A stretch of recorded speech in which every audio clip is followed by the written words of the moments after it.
I presume by now you've seen the footage, the harrowing images from Mount Oval yesterday of youths gathered together, not just flouting the social distancing rules, but actually digging the head off each other. I personally never thought I'd live to see that day in my beloved Mount Oval. But before we start pointing the finger inwards, guys, and, decrying what on earth is happening to our middle upper class utopia here in Rochestown, let's just examine that footage a little closer. I want you to zoom in on those tracksuits, guys, and defy me, if you will, but those tracksuits are counterfeit, guys. They're bloody knockoffs, is what they are. They're probably from Wish and one of those other Chinese websites exceedingly popular with lower income families. The next thing I'd like you to do, guys, is boost the volley, right? Get it right up on the sound system, and you will hear such comments from the youths as, "Fuck the law," and "Up the rabbi."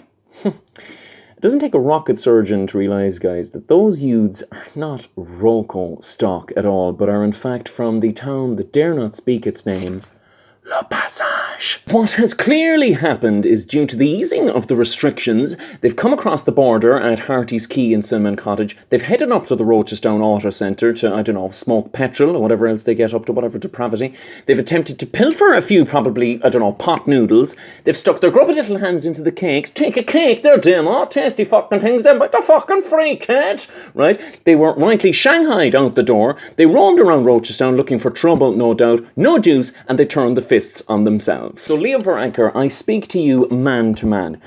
You won't give us the wall that we need and require. I've asked you countless times, will you at least give us some barbed wire so that we can manage the situation in the short term, get a temporary structure to block them in just until COVID blows over for maybe the next, 2 to 3 years.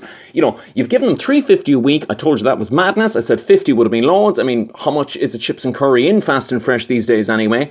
They've got their Aldi. They've got their COVID payment. They've bloody applied for their medical cards. What further concessions do they want? Leo, you need to act, man. As Simon Coveney always says, if in doubt, keep the riffraff out. Adieu.